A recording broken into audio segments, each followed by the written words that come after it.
Now these are Snapdragons and we sowed these in the Autumn Jump Starter. I'm gonna sow another round now with you. There isn't very many things that I successional sow, but Snapdragons have got a very long flowering period.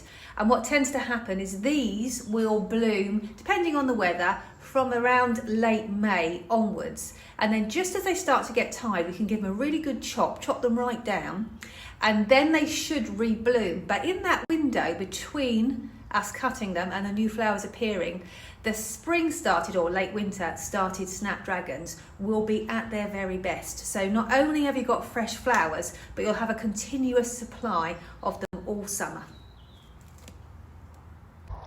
So you've got the Autumn Jump Starter at the back, which are taller, can you see? And then these are the late winter spring started. So they're a bit shorter and they're later, but I wouldn't be without doing 2 sowings.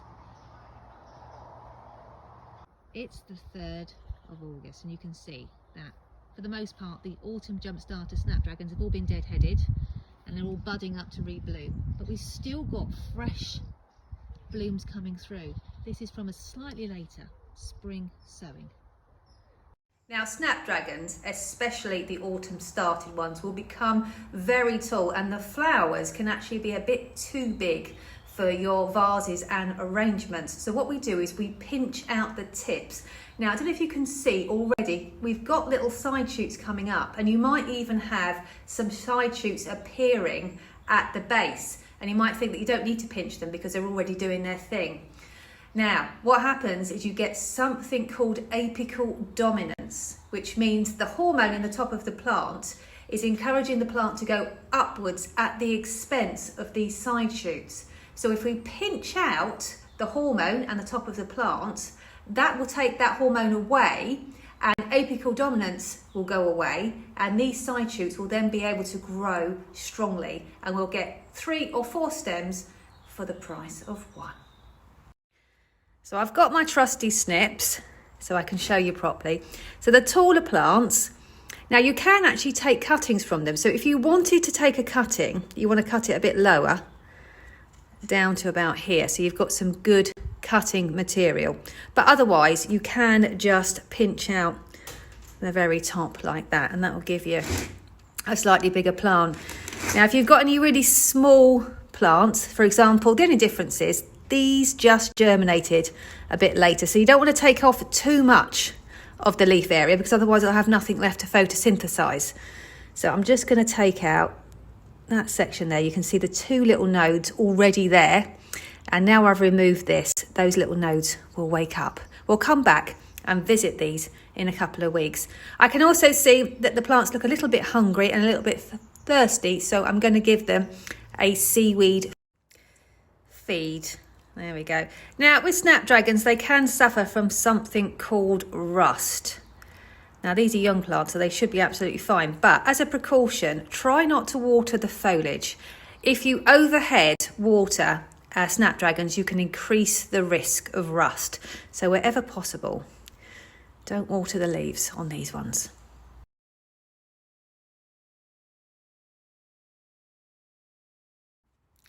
So I'm just going to go ahead and finish off pinching out the rest of this tray of Snapdragons, and while I do that I'm going to run a video for you now showing you what Snapdragons look like once they've branched. Yeah, look, see that one's got 3 stems now, so that's excellent. 2 stems there. This one, look, I've forgotten this one, so I'm just going to pinch the top out with my fingers because it's only young. The younger the better, really. I'd just been leaving the others as an example so that I could explain. So next we're going to be sowing the spring started or late winter started Snapdragons. It's page 28 of your Spring Grow Along handbook. I have included it in the new handbook just because the information has been updated to take into account the fact that it's no longer autumn, where we're able to germinate the seeds really easily in a cold greenhouse because the environment was naturally warm and humid.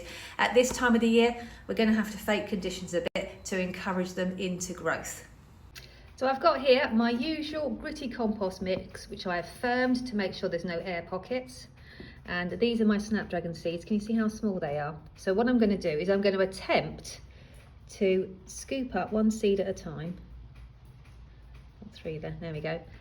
And I'm going to sow one seed per cell onto the surface of the compost because they need light for germination, so you don't want to cover them. Now, if you find this a bit too tricky, then you can always sow a few seeds into a single tray and then prick them out later. I just find it easier if I can navigate the seed sowing into the cells. I can just leave them to get on with it. Oh, one more, there you go. Don't forget your label, and I'm going to water them from underneath because the seeds are so tiny, we don't want to dislodge them. So just water the tray from underneath for about 20 minutes.